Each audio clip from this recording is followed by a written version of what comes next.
So hello সকলে, চলে এলাম আজকে একটা নিউ ভিডিও নিয়ে আমাদের চ্যানেল আরডিসি ইআই তে। এবং আজকের এই ভিডিওটা কিসের উপরে? থাম্বনেল থেকে সকলে বুঝেই গেছে যে আজকের এই ভিডিওটা হচ্ছে আর্টস এর উপরে। আর্টসটা কি, খায় না মাথায় দেয়?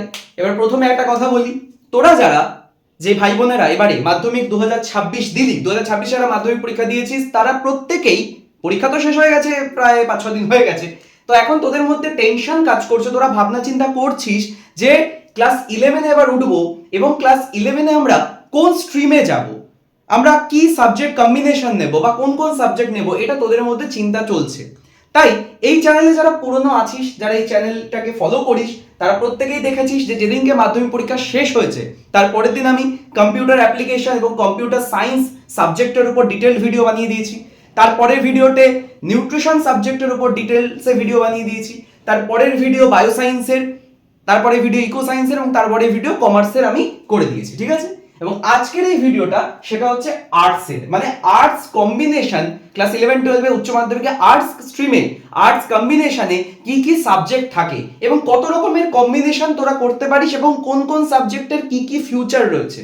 এবং আরেকটা যে কথা, যে আমরা আদি অনন্তকাল ধরে শুনে আসছি যে আর্টসের কোনো ফিউচার নেই, আর্টস নিলে মানে ব্যাপারটা অনেকটা এরকম দেখায় যে আর্টস নেওয়া মানে তুমি বিলো স্ট্যান্ডার্ড, সায়েন্স নেওয়া মানে তুমি হাই স্ট্যান্ডার্ড। আমি নিজে একজন সায়েন্সের টিচার হয়েও বলছি, আর্টসের সব থেকে বেশি কেরিয়ার রয়েছে, সব থেকে বেশি ফিউচার আর্টসের রয়েছে, আমি নিজে বলছি, ঠিক আছে? তো আজকে কোন কোন সাবজেক্ট আর্টসে আছে, কত রকমের সাবজেক্ট কম্বিনেশন হয়, কোন কোন সাবজেক্টের কি কি ফিউচার রয়েছে, সেই সব কিছু এই ভিডিওতে আমি এক্সপ্লেন করব। তোরা প্রত্যেকে ভিডিওটা পুরোটা দেখবি, দরকার বললে একটা কাগজ আর একটা পেন নিয়ে বস, ভিডিওতে যা যা নোট করবো তোরা অবশ্যই নোট করে নিস, ঠিক আছে? কারণ কি, নোট করা থাকলে বারবার ভিডিওটা খুলতে হবে না, পরে বাড়িতে বসে বাড়ির লোকের সাথে কথা বলতে বলতে তোরা ডিসিশন নিতে পারিস, ঠিক আছে? তো চল, প্রথমত আর্টসে আমাদের মাথায় রাখতে হবে আমাদের টোটাল উচ্চ মাধ্যমিকে কটা সাবজেক্ট থাকবে, 6টা সাবজেক্ট থাকবে, ঠিক আছে? এবার আর্টসে ফার্স্ট অফ অল তোমাকে জানতে হবে বেঙ্গলি সাবজেক্টটা তো আছেই, 2 নম্বর ইংলিশ সাবজেক্টটা আছেই, এখানে কোনো অন্য রকম কথার জায়গা নেই। বাংলা সাবজেক্ট আছে, ইংলিশ সাবজেক্ট আছে, এই দুটো সাবজেক্ট তো পিওর সায়েন্সেও আছে, ইকো সায়েন্সেও আছে, বায়ো সায়েন্সেও আছে, কমার্সেও আছে, আর্টসেও অ্যাজ ইউজুয়াল আছে। 11-12-এ তোমাকে বাংলা ইংরেজি কম্পালসারি তো নিতেই হবে, ঠিক আছে? তো বাংলা ইংরেজি কম্পালসারি গেল। এবার কি কি সাবজেক্ট আছে দেখ। আর্টসের মেন দুটো সাবজেক্ট, আমি এবার আসল কথায় আসি। আর্টসের মেন দুটো সাবজেক্ট হচ্ছে, বলে রাখি, হিস্ট্রি এবং হচ্ছে পলিটিক্যাল সায়েন্স। তোরা এই ভিডিওটা দেখে নে, কারণ কি অনেকে আর্টসটার উপরে গুরুত্ব কেন দিচ্ছে, কারণ কি মাধ্যমিকের পরীক্ষায় অনেকের অঙ্ক পরীক্ষা খারাপ হয়েছে বা সায়েন্স গ্রুপের পরীক্ষাটা একটু খারাপ হয়েছে, তারা আর্টসের কথা চিন্তা ভাবনা করছে। তো আর্টসটাকে নেওয়ার আগে এই ভিডিওটা পুরোটা দেখে নেওয়াটা খুব জরুরি, কারণ কি এই ভিডিওর পরে তোদের আর কোনো কনফিউশন থাকবে না এবং তোদেরকে কোনো জেঠু, কাকা, মামা, পিসি, দাদা, 40 বছর আগে পড়াশোনা করা কাউকে জিজ্ঞেস করতে হবে না যে আমি কি করব, তোরা নিজেরাই ক্লিয়ার থাকবি, ঠিক আছে? ওকে, তো বাংলা গেল, ইংরেজি গেল, হিস্ট্রি থাকে, পলিটিক্যাল সায়েন্স থাকে, আর কি সাবজেক্ট থাকে আর্টসে? আর্টসে থাকে জিওগ্রাফি থাকে। তোরা বলবি জিওগ্রাফি থাকে, জিওগ্রাফি তো ইকো সায়েন্সে থাকে। আরে ইকো সায়েন্সে জিওগ্রাফিটা নিতেই হয়, আর্টসে জিওগ্রাফিটা নিতেই হবে, কোনো ব্যাপার নেই, ঠিক আছে? আচ্ছা, 6 নম্বর কি থাকে দেখো, 6 নম্বর থাকে হচ্ছে ফিলোসফি, 6 নম্বর থাকে ফিলোসফি গেল। আচ্ছা, 7 নম্বর কি থাকে, 7 নম্বর থাকে হচ্ছে এডুকেশন, 7 নম্বর থাকে এডুকেশন, এখানে লিখি। 8 নম্বর কি থাকে, 8 নম্বর থাকে হচ্ছে সংস্কৃত, 9 নম্বর থাকে কম্পিউটার অ্যাপ্লিকেশন, 10 নম্বর থাকে নিউট্রিশন। আচ্ছা, 11 নম্বর থাকে ফিজিক্যাল এডুকেশন, আর 12 নম্বর থাকে ইভিএস। ইভিএস মানে ইএনভিএস, অ্যাকচুয়ালি ইএনভিএস মানে ইভিএস আর কি, ঠিক আছে? আচ্ছা, আর কি কি সাবজেক্ট থাকে? আর থাকে হচ্ছে এখানে আর্টসে এগুলোই মেন।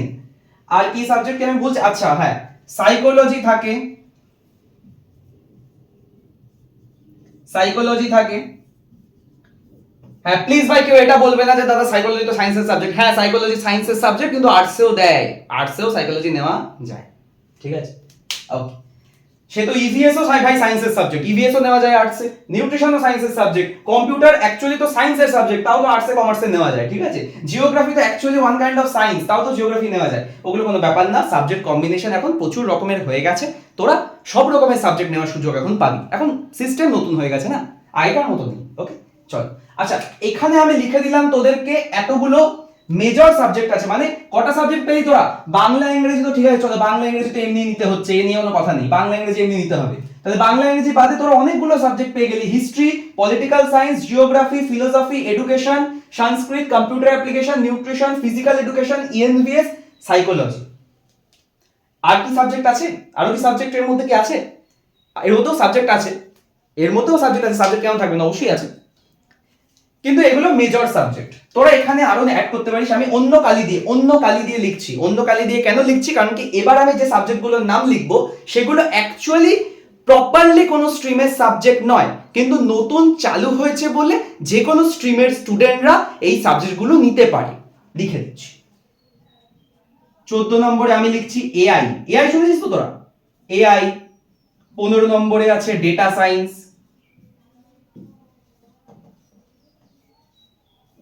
ঠিক আছে। 16 নম্বরে লিখে দিচ্ছি হচ্ছে সাইবার সিকিউরিটি, সাইবার সিকিউরিটি, আর অনেক সাবজেক্ট আছে নতুন যেগুলো এসেছে, নতুন। আমি এই সাবজেক্টগুলো আর্টসে নেওয়ার পক্ষপাতী খুব একটা নই, ঠিক আছে। আমি একবার দেখে নেবো, একবার চেক করে নেবো যে লেখা বেরিয়ে যাচ্ছে না এর থেকে, না ঠিক আছে অসুবিধা নেই, খুব একটা অসুবিধা হচ্ছে না, ঠিক আছে। যদি কোনোভাবে একটা দুটো এই লেখাটা কেটে যায় আমি তাও বলে রাখছি, এআই লিখেছি, ডেটা সায়েন্স লিখেছি, সাইবার সিকিউরিটি লিখেছি, ঠিক আছে। আচ্ছা এবার আমি সাবজেক্টগুলো লিখে দিয়েছি, এবার আমি প্রত্যেকটা সাবজেক্টের উপর এক্সপ্লেনেশন দেবো যে কোন সাবজেক্ট ভালো হবে। তোরা তো শুধু এটা জানতে চাস না যে কি কি সাবজেক্ট আছে, তোরা জানতে চাস কোন সাবজেক্ট নিলে বেটার হবে, তাই না, ফিউচার হবে, এটা জানতে হবে, তাই না। চল আচ্ছা দেখো, আর্টস কম্বিনেশনে এবার পুরোপুরি একটা পুঙ্খানুপুঙ্খ আমাদের এক্সপ্লেনেশন করতে হবে, যেটা আমি এখন করতে চলেছি। চল দেখো ভাই, বাংলা নিতেই হচ্ছে, ইংলিশ তো নিতেই হচ্ছে কম্পালসারি, এটা ছাড়া আমাদের আর কটা সাবজেক্ট নিতে হবে, 4টে, 6 থেকে 2 তো মাইনাস হয়েই গেল, তাহলে আর আমাদের 4টে সাবজেক্ট নিতে হবে। এবার আছে এতগুলো সাবজেক্ট, তাই না, তো এবারে এর মধ্যে কোনটা নেব, এটা একটা বড় প্রশ্ন। এবার আমি একটা কাজ করছি, আমি তোদেরকে এখান থেকে যে সাবজেক্টগুলোর ফিউচার ভালো নেই সেগুলো আমি আগে বাদ দিয়ে দিচ্ছি, ঠিক আছে। দেখ প্রথম কথা, এই সাবজেক্টটাকে বাদ দিয়ে দে, সংস্কৃত বাদ দিয়ে দে, সংস্কৃত মানে সংস্কৃত, যেটা ক্লাস 7-8 তোরা পড়েছিস, সংস্কৃত বাদ দিয়ে দে, সংস্কৃতের কোনো ফিউচার নেই। কেউ যদি বলে যে সংস্কৃতের ফিউচার আছে, ভুল বলছে, সংস্কৃত সাবজেক্টের কোনো ফিউচার নেই। সংস্কৃতের বিভিন্ন স্কুলে সংস্কৃতে ক্লাস 11-12 কোনো স্টুডেন্ট নিতে চায় না বলে জোর করে সংস্কৃত দেওয়া হয়, বলা হয় যে প্রচুর, স্কুলের টিচাররাই বলে যে প্রচুর নাম্বার উঠবে, সংস্কৃত নিয়ে নে। অ্যাডমিশন যখন তোরা নিতে যাবি নিজেদের স্কুলে, তোরা যারা আর্টস নিবি বা যারা তোদের মধ্যে সায়েন্স কমার্স যদি নিস, কেউ দেখবি কোনো না কোনো টিচার তা তোর বন্ধুকে বান্ধবীকে বলছে সংস্কৃত নিয়ে নে, প্রচুর নাম্বার উঠবে। ভুল কথা সম্পূর্ণ, সংস্কৃত কেউ নিতে চাইছে না বলে ওই সাবজেক্টের একটা পার্টিকুলার সংখ্যার স্টুডেন্ট রাখার জন্য সেই সাবজেক্টটা সম্পর্কে বলা হয়। যে টিচাররা বলছে তারা নিজেরাও জানে যে সংস্কৃতের কোনো ফিউচার নেই। চল এডুকেশন কেটে দে, কেন, এখানেও বিতর্ক তৈরি হচ্ছে যে এডুকেশনের কোনো ফিউচার, আমি বলছি কোনো ফিউচার নেই, 100% কোনো ফিউচার নেই। কি ফিউচার আছে এডুকেশনের, কি ফিউচার আছে, I want to know that.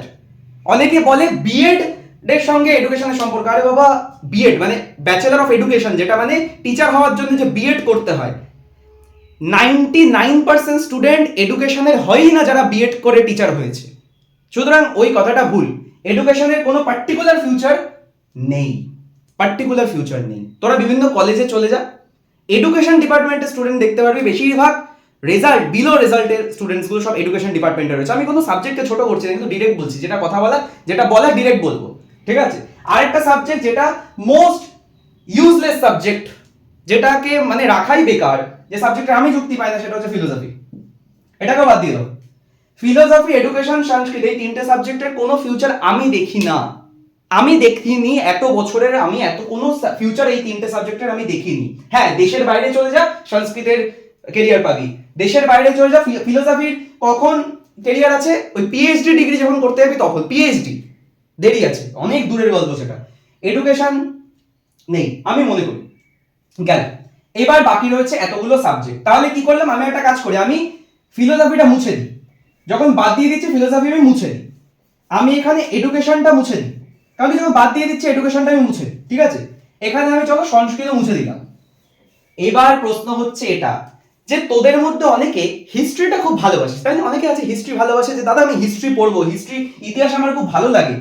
আর্টসে হিস্ট্রিটা main subject, মাথায় রাখতে হবে আর্টসের মেন সাবজেক্ট হিস্ট্রি। অনেকে বলবে হিস্ট্রি জিওগ্রাফি দুটোই, না, জিওগ্রাফি অলরেডি ইকো সায়েন্সের মেন সাবজেক্ট, আর্টসের মেন সাবজেক্ট হচ্ছে হিস্ট্রি। সো হিস্ট্রি নেওয়া উচিত। তুমি আর্টস নিয়ে পড়াশোনা করেছো, ভবিষ্যতে যখন কোনো ইন্টারভিউতে যাবে তোকে যদি প্রশ্ন করে তুমি আর্টস নিয়ে পড়াশোনা করেছো, তাহলে আর্টসের মেন সাবজেক্ট হিস্ট্রি নাওনি কেন? কি বলবি? তাহলে আর্টস নিয়েছো কেন? তাহলে সায়েন্স বা কমার্স নিতে পারতে। ঠিক আছে, হিস্ট্রির ফিউচার আছে, আমি বলে দিচ্ছি ফিউচার কি কি আছে, আমি এক এক করে বলছি। হিস্ট্রির প্রথম কথা কি ফিউচার আছে আমি বলি, মুখে বলছি। হিস্ট্রির নাম্বার 1 ফিউচার যেটা আছে, বিভিন্ন সরকারি চাকরির পরীক্ষাতে ইতিহাস থেকে সবথেকে বেশি প্রশ্ন আসে। দ্বিতীয়, তোরা টিচার বা প্রফেসর হতে পারবি হিস্ট্রি থেকে। ঠিক আছে, এই দুটো বড় বড় বিভিন্ন সরকারি চাকরির পরীক্ষা, রেল বলো, তারপরে এসএসসি বলো, তারপর সিভিল সার্ভিস বলো, তারপরে হচ্ছে তুমি আরো চলে যাও হচ্ছে কোথায়, আমাদের রাজ্য সরকার কেন্দ্রের পুলিশের পরীক্ষা বলো, আর্মির পরীক্ষা বলো, সব জায়গায় ইতিহাস থেকে প্রচুর প্রশ্ন আসে। ইতিহাস থেকে এবং এই পলিটিক্যাল সায়েন্স থেকে, ইতিহাস, পলিটিক্যাল সায়েন্স, আরেকটা হচ্ছে এই জিওগ্রাফি। হিস্ট্রি, পলিটিক্যাল সায়েন্স আর জিওগ্রাফি, এই তিনটে সাবজেক্ট থেকে সরকারি চাকরির পরীক্ষায় কেউ যদি পুলিশ হতে চায়, কেউ যদি আর্মি হতে চায়, কেউ যদি ভবিষ্যতে ব্যাংকে চাকরি করতে চায়, কেউ যদি ভবিষ্যতে রেলে চাকরি করতে চায়, কেউ যদি রাজ্য বা কেন্দ্রীয় সরকারে বিভিন্ন ইয়েতে চাকরি করতে চায়, তাহলে তার এই তিনটে সাবজেক্ট খুব গুরুত্বপূর্ণ, হিস্ট্রি, পলিটিক্যাল সায়েন্স এবং জিওগ্রাফি। ঠিক আছে, ওকে, তাহলে হিস্ট্রি সাবজেক্টটা তো অবশ্যই নেওয়া উচিত। এবার অনেকে আছে যারা হিস্ট্রি একটু ভয় পায়, আমি মানছি, চলো ঠিক আছে, অনেকে আছে যে দাদা আমি হিস্ট্রিটা খুব ভয় পাচ্ছি, হিস্ট্রিটা আমি নেবো না, কিন্তু আর্টস নেবো কিন্তু হিস্ট্রি নেবো না। তাহলে সেক্ষেত্রে উপায় কি? ঠিক আছে, তাহলে একটা কাজ করো, সেক্ষেত্রে পলিটিক্যাল সায়েন্স নিয়ে নেয়। পলিটিক্যাল সায়েন্সের ওপরে আলাদা কেরিয়ার রয়েছে, সরকারি চাকরি ছাড়াও পলিটিক্যাল সায়েন্সের আলাদা কেরিয়ার রয়েছে, কি জানিস? ল। আইনের পড়াশোনা করতে পারবি তোরা, লয়ার হতে পারবি, লয়ার হওয়ার জন্য আবার যেটাই ভর্তি হতে হয় সেটা হচ্ছে এলএলবি। সেই এলএলবি তে ভর্তি হওয়ার জন্য যে এন্ট্রান্স পরীক্ষাটা দিতে হয় সেটা হচ্ছে ক্ল্যাট। সেই ক্ল্যাট পরীক্ষায় প্রশ্ন পলিটিক্যাল সায়েন্স থেকেই হয়। ঠিক আছে, তাহলে পলিটিক্যাল সায়েন্স থাকলে লয়ারের, আইনের পড়াশোনা করার জায়গাটা খোলা থাকবে। ওকে, আচ্ছা, এবার আসি জিওগ্রাফি। জিওগ্রাফির কথা তো আমি ইকো সায়েন্সের ক্ষেত্রেও বলেছি। জিওগ্রাফি কিন্তু একটা সায়েন্সের সাবজেক্ট, এটা অনেকে বলবে যে না ভুল বলছি, আমি ঠিক বলছি, geography is a science subject. Okay, তো জিওগ্রাফি থেকে তোরা রিসার্চের লাইনেও যেতে পারবি। অনেকে বলবে ভুল কথা বলছি না, ভুল কথা বলছি না, জিওগ্রাফি থেকে রিসার্চের লাইনেও যাওয়া যায় যদি জিওগ্রাফিতে ভালো রেজাল্ট করিস। জিওলজিক্যাল সার্ভে অফ ইন্ডিয়ার নাম শুনেছিস তো সবাই? জিওলজিক্যাল সার্ভে অফ ইন্ডিয়া বা যারা ওই ওশনোগ্রাফির উপরে যারা রিসার্চ করে বিভিন্ন, তারা সব জিওগ্রাফি স্টুডেন্ট। ঠিক আছে, হ্যাঁ, হায়ার স্টাডিজটা করতে হবে, এরকম না যে আমি জিওগ্রাফি নিয়ে গ্র্যাজুয়েশন কমপ্লিট করলাম হয়ে গেলাম, ওরকম না, একটু হায়ার স্টাডিজ করতে হবে। ঠিক আছে, চলো, তাহলে আর্টস এর মেজর সাবজেক্ট কিন্তু হিস্ট্রি, পলিটিক্যাল সায়েন্স, জিওগ্রাফি। আচ্ছা, এবারে আমি আসি, এবার তোর একটা কাজ করতে পারিস, সেটা হচ্ছে আমি এই তিনটে সাবজেক্ট আর্টসে নেওয়ার পক্ষপাতী নই। কোন তিনটে? AI, data science, cyber security. AI, data science, cyber security, এই সাবজেক্টগুলো স্কুল তোদেরকে নিতে বলবে। ঠিক আছে, এগুলো আবার একসাথে নিতে পারবি না, এই নতুন সাবজেক্টগুলোর মধ্যে যে কোনো একটা নিতে হবে। ঠিক আছে, স্কুল তোদেরকে নিতে বলবে তুমি এআই নাও, তুমি ডেটা সায়েন্স নাও, তুমি সাইবার সিকিউরিটি নাও, কিন্তু আর্টসের স্টুডেন্টদের জন্য এই সাবজেক্টগুলো খুব একটা উপযোগী হবে না, খুব একটা হেল্প হবে না রেজাল্টের ক্ষেত্রে। অনেকে ভাবতে পারে জ্ঞান দিচ্ছি, অনেকে ভাববে ঠিক আছে আমি আমার মতো করব। যখন ভাই সেমিস্টার পরীক্ষাটা দিবি তখন চোখের জল ফেলিস আর আমাকে বলিস দাদা তুমি ঠিক ছিলে। ঠিক আছে, আমি একদম বাস্তব কথা বলি। ওকে, সিনিয়র দাদা দিদিদেরকে জিজ্ঞেস করতে পারিস, নিজেদের চেনা, ওরা জানে ভাই আমার এই ভিডিওগুলো কতটা ইউজফুল হবে পরবর্তীকালে গিয়ে। আচ্ছা, এবার বাকি রইলো কি, আমি এইগুলো নিতে বলছি না, হ্যাঁ, আমি এআই নিতে বলছি না, ডেটা সায়েন্স, সাইবার সিকিউরিটি, নতুন যে সাবজেক্টগুলো স্কুলে এসছে আর্টসের স্টুডেন্টদের জন্য, ওই সাবজেক্টগুলো আমি নিতে বলছি না। সেটা যে যাই বলুক, আমি নিতে না করছি, কারণ কি এফেক্টিভ হবে না। যে যাই বলুক, অনেক টিচার অনেক কিছু বলবে, বাট আমি বলছি এফেক্টিভ হবে না। এখানে তোরা হিস্ট্রি, পলিটিক্যাল সায়েন্স, জিওগ্রাফির মধ্যে অ্যাটলিস্ট দুটো সাবজেক্ট নিস। এই তিনটের মধ্যে অন্তত দুটো সাবজেক্ট তোরা অবশ্যই নিবি যারা আর্টস নিচ্ছিস। ঠিক আছে, হিস্ট্রি, পল সায়েন্স, জিওগ্রাফি, তিনটে নিয়ে তো খুবই ভালো। হিস্ট্রি, পলিটিক্যাল সায়েন্স, জিওগ্রাফি, এই তিনটে সাবজেক্টই যদি তোরা আর্টসে নিস তাহলে খুব ভালো হবে। আর যদি তিনটে না নিতে পারিস, যদি মনে হয় চাপ হয়ে যাচ্ছে, অন্তত দুটো নেই এই তিনটের মধ্যে। ঠিক আছে, গেল। আচ্ছা, কম্পিউটার অ্যাপ্লিকেশনের কি গুরুত্ব তোরা জানিস? কম্পিউটার অ্যাপ্লিকেশন এমন একটা সাবজেক্ট যেটাতে তোরা ফুল মার্কস পেতে পারিস, 100 পেতে পারিস। কম্পিউটার অ্যাপ্লিকেশন এবং নিউট্রিশন, কম্পিউটার অ্যাপ্লিকেশন এবং নিউট্রিশন এই দুটো সাবজেক্টে 100 পাওয়া যায়। কম্পিউটার অ্যাপ্লিকেশন সাবজেক্টটা কিসে হেল্প করে? বিভিন্ন সরকারি চাকরিতে পরীক্ষা হয় কম্পিউটারের আলাদা করে, টাইপিং টেস্ট হয়, স্কিল টেস্ট হয়, কম্পিউটার প্রফিসিয়েন্সি টেস্ট হয়, ওগুলোতে কম্পিউটারের জ্ঞান লাগবে। নিউট্রিশনে কি প্যারামেডিক্যালের লাইন আছে, নার্সিং এর লাইন আছে, সবকিছুর লাইন আছে নিউট্রিশন থেকে, ঠিক আছে? নিউট্রিশনটা আর্টসের স্টুডেন্টরা নিউট্রিশনটা বেশি কেন নেয়? কারণ কি নাম্বারটা প্রচুর ওঠে। আর তোদেরকে একটা কথা বলে দিই, একটা পুরনো মানে আমাদের বাবা মায়েরা যখন পড়াশোনা করেছিল তখন বলতো যে পলিটিক্যাল সায়েন্সে নাকি নাম্বার ওঠে না। আরে বাবা, এখন সেমিস্টার সিস্টেম করে দিয়েছে, এখন এমসিকিউ পলিটিক্যাল সায়েন্সের আর হিস্ট্রির সব থেকে সোজা আসে পরীক্ষায়। তো তাই জন্য হিস্ট্রি আর পলিটিক্যাল সায়েন্স আর্টসে এখন যদি কোনো স্টুডেন্ট একসাথে নেয়, অনেকে বলে হিস্ট্রি আর পলিটিক্যাল সায়েন্স নাকি একসাথে নিলে চাপ হয়ে যাবে, ভুল কথা। এখন যা সেমিস্টারে নতুন সিলেবাস করেছে, এখন যা এমসিকিউ প্যাটার্নে পরীক্ষা হয়ে গেছে, এখন যা কোশ্চেন গুলো ওয়ান লাইনার ইজি কোশ্চেন আসছে, আমার নিজের স্টুডেন্টরাই ফুল মার্কস পেয়েছে, প্রচুর এক্সাম্পল রয়েছে ভাই। হিস্ট্রি আর পলিটিক্যাল সায়েন্স একসাথে আর্টসে নিলে আরো বেশি নাম্বার এখন উঠছে, আগে উঠতো না, এই নতুন সেমিস্টার সিস্টেমে ওঠে। ওকে, তো এই দুটো সাবজেক্ট তো নেওয়া তোদের জন্য গুড হবে। যারা জিওগ্রাফি নিতে চাস নিতে পারিস। আচ্ছা, কম্পিউটার অ্যাপ্লিকেশন, নিউট্রিশন আর্টসের সব থেকে দুটো স্কোরিং সাবজেক্ট তোরা নিতে পারিস। এই চ্যানেলে লাইভ ক্লাসও হবে, তোরা দেখতে পারবি, তখন তোরা নিজেরাই বুঝে যাবি, ঠিক আছে? ওকে, আচ্ছা এবারে গেল, আচ্ছা এই সাবজেক্টগুলো তো গেল, চলো মিটলো। এবার এই তিনটে সাবজেক্টের কি, ফিজিক্যাল এডুকেশন, ইএনভিএস আর সাইকোলজি, দাদা এই তিনটে সাবজেক্ট নিয়ে কিছু বলো। দেখো ভাই, যারা বায়োসায়েন্স নিচ্ছিস, যারা কেমিস্ট্রি নিচ্ছে, আমার কথাটা বুঝবি, যারা কেমিস্ট্রি নিচ্ছিস, সাথে যারা কেমিস্ট্রি নিচ্ছে তারা আইদার পিওর সায়েন্সে রয়েছে নইলে বায়োসায়েন্সে রয়েছে। যারা কেমিস্ট্রি নিচ্ছিস তারাই সাইকোলজিটা নেই। যারা কেমিস্ট্রি নিচ্ছিস না তারা সাইকোলজিটা নিস না, আমি ডিরেক্টলি বলছি। যদি কারোর ইচ্ছা ভবিষ্যতে আমি সাইকোলজিস্ট হব, তাহলে তোরা অবশ্যই বায়োলজি কেমিস্ট্রির সঙ্গে সাইকোলজিটা নে ভাই, আর্টসে সাইকোলজি নিস না। আবার কথাটা বলছি, যারা ভাবছে ভবিষ্যতে আমি সাইকোলজিস্ট হব, সাইকোলজি নিয়ে কেরিয়ার বানাবো, মনোবিদ্যা যেটা, তারা বায়োলজি কেমিস্ট্রির সঙ্গে সাইকোলজি নেই, নইলে সাইকোলজিস্ট হতে পারবি না, ঠিক আছে? নইলে ওই নাম্বার তোলার জন্য সাইকোলজি ঠিক আছে, বাট যদি সাইকোলজি একটা এত ভালো সাবজেক্ট, এই সাবজেক্টটা নিয়ে কেরিয়ার করতে চাইলে বায়োলজি কেমিস্ট্রির সাথে এটাকে নিতে হবে, তাহলে সেক্ষেত্রে আর আর্টস থাকবে না, সেক্ষেত্রে সেটা বায়োসায়েন্স হয়ে যাবে, ঠিক আছে? তাই জন্য আর্টসে আমি সাইকোলজি নিতে বলবো না। ইএনভিএস আর ফিজিক্যাল এডুকেশন, আচ্ছা এই দুটো সাবজেক্ট একসাথে নেওয়া যায় না, যে কোনো একটা নিতে হবে। ফিজিক্যাল এডুকেশন এবং ইএনভিএস একসাথে নেওয়া যায় না। কি করতে হবে? আলাদা আলাদা ভাবে নিতে হবে, ঠিক আছে? মানে যে কোনো একটা নিতে হবে, ঠিক আছে?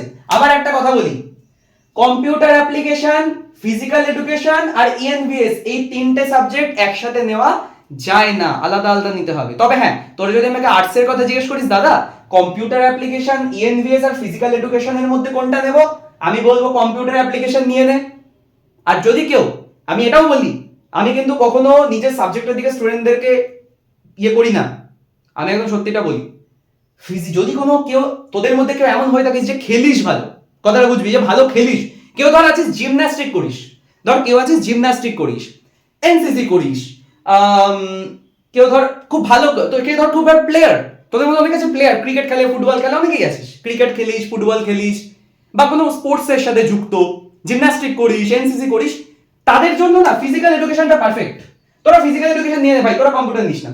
যারা খেলিস, যারা প্রপার প্রফেশনাল প্লেয়ার, এনসিসি করিস, জিমন্যাস্টিক করিস, এই সবের সঙ্গে যারা যুক্ত আছিস, তারা ফিজিক্যাল এডুকেশন নে, অসুবিধা নেই। হ্যাঁ, কম্পিউটারও নিতে পারিস, কিন্তু তোরা ফিজিক্যাল এডুকেশনটা নিতে পারিস, কোনো অসুবিধা নেই। কিন্তু যারা এসবের সঙ্গে যুক্ত নয়, তারা অবশ্যই কম্পিউটার অ্যাপ্লিকেশন নেবে 100%, ওখানে কোনো কথা হবে না। আর ইভিএস সাবজেক্টটাও এই একই, নাম্বার তোলার জন্য, ঠিক আছে? আদৌ ভবিষ্যৎ খুব একটা নেই। এই পুরো আর্টসে নাম্বার তোলার জন্য পারফেক্ট সাবজেক্ট হচ্ছে নিউট্রিশন, ইভিএস এবং হচ্ছে সাইকোলজি, ঠিক আছে? এই তিনটে সাবজেক্ট হচ্ছে অনার্স করতে পারবি না, কিন্তু নাম্বার প্রচুর উঠবে। আর history, political science, geography, computer application, এই চারটে সাবজেক্টে অনার্সও করতে পারবি পরে, এবং চাকরিতেও প্রচুর স্কোপ আছে এবং ভালো নাম্বারও ওঠে, ঠিক আছে? ওভারঅল সবকটা সাবজেক্টেরই কিছু না কিছু ভালো ফিউচার রয়েছে, আমি বলে দিলাম। যে কটা বাদ দিলাম সে কটা মাথায় রাখ, এডুকেশন ছাড়, ফিলোসফি বাদ দে, সংস্কৃত বাদ দে, আর এই নতুন সাবজেক্টগুলো AI, data science, cyber security, এগুলো আর্টসের স্টুডেন্টরা বাদ দে, সায়েন্সের স্টুডেন্টরা এগুলো নেওয়ার ব্যাপারে ভাবতে পারিস, আর্টসরা নিস না। ঠিক আছে, এই গেল আর্টসের ব্যাপারে টোটাল ডিটেলসটা। ঠিক আছে, আচ্ছা আমি একটা কথা বলি, তোরা যারা এই ভিডিওটা প্রথমবার দেখছিস, যারা প্রথমবার এই ভিডিওটা দেখছিস, তারা অবশ্যই এই চ্যানেলটা সাবস্ক্রাইব করে দিবি। ঠিক আছে, স্ক্রিনে একটা নাম্বার দেখতে পাচ্ছিস তোরা, for admission and any question, একটা হোয়াটসঅ্যাপ নাম্বার দেওয়া আছে, দেখ সেই নাম্বারে তোরা আমাকে নিজেদের নাম আর কোন স্কুল থেকে মাধ্যমিক দিয়েছিস সেটা পাঠিয়ে দিবি। আমি তোদেরকে আমার ক্লাস 11 এর ফ্রি প্রিপারেশন হোয়াটসঅ্যাপ গ্রুপে অ্যাড করে দেবো। ঠিক আছে, এবং ওখানে তোরা সব আপডেট পেয়ে যাবি, মাধ্যমিকের রেজাল্ট থেকে শুরু করে ক্লাস 11 এর ভর্তি সব কিছু থেকে শুরু করে A to Z আপডেট আমি তোদেরকে দিয়ে দেব, তোদের হেল্প হয়ে যাবে অনেক। ঠিক আছে, আচ্ছা আর যেটা বিষয়, কমেন্ট করে দিবি যে এর পরের ভিডিওটা তোরা কোন সাবজেক্টের উপরে চাস, সেই সাবজেক্টের উপরে আমি ভিডিও নিয়ে আসবো। আর পিওর সায়েন্সের উপরে তো ভিডিও কাল পরশু চলেই আসবে, এরপরে সাবজেক্ট, কোন সাবজেক্টের উপরে ভিডিও চাস সেটা তোরা কমেন্টে লিখে দিবি।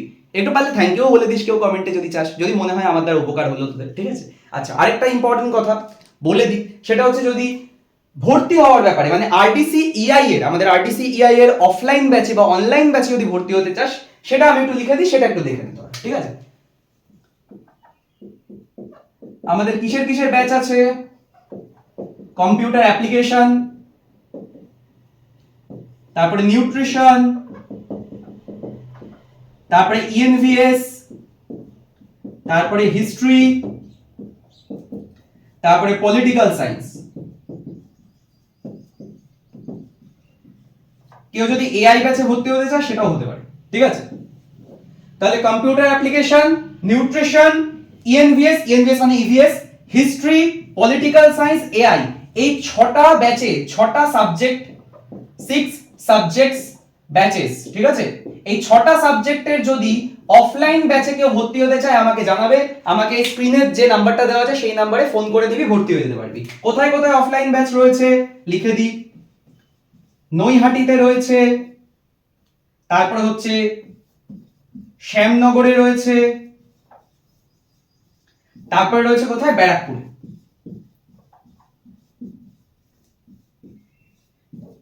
এই 3টে জায়গায় আমাদের অফলাইন ব্যাচ রয়েছে, আরো অন্য জায়গায় অফলাইন ব্যাচ চালু হবে খুব তাড়াতাড়ি, সেটা জানিয়ে দেবো, চ্যানেলের মধ্যে দিয়ে জানিয়ে দেবো।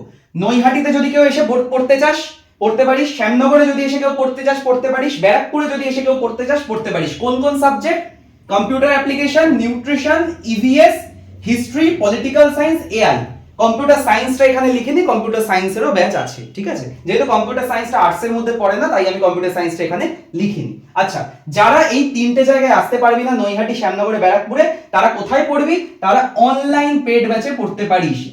সবথেকে অবাক করার মতো বিষয় যে এখনো অবধি ভর্তি হচ্ছে অনলাইন পেড ব্যাচে, সবথেকে বেশি স্টুডেন্ট ভর্তি হয়ে গেছে এখনো অবধি। অফলাইনেও ভর্তি হয়েছে, কিন্তু অনলাইন পেড ব্যাচে অনেক স্টুডেন্ট ভর্তি হয়ে গেছে, এটা দারুণ বিষয়।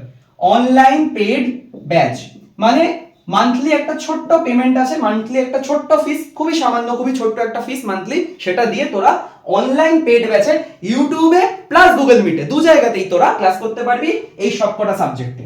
ঠিক আছে, তো যারা ভর্তি হওয়ার, নিচে দেওয়া স্ক্রিনে যে নাম্বার দেওয়া আছে সেই নাম্বারে তাড়াতাড়ি ফোন করে ভর্তি হয়ে যায়। ঠিক আছে, তো চলো আজকে ভিডিও এই অবধি থাকলো, শেয়ার করে দিস, কমেন্ট করে দিস, আর যারা হোয়াটসঅ্যাপ গ্রুপে আমার আছিস তারা নিজেদের আরো যত বন্ধু বান্ধব আছে তাদেরকে কাইন্ডলি হোয়াটসঅ্যাপ গ্রুপে একটু অ্যাড করে দিস। ঠিক আছে, তো চলো টাটা, বাই বাই।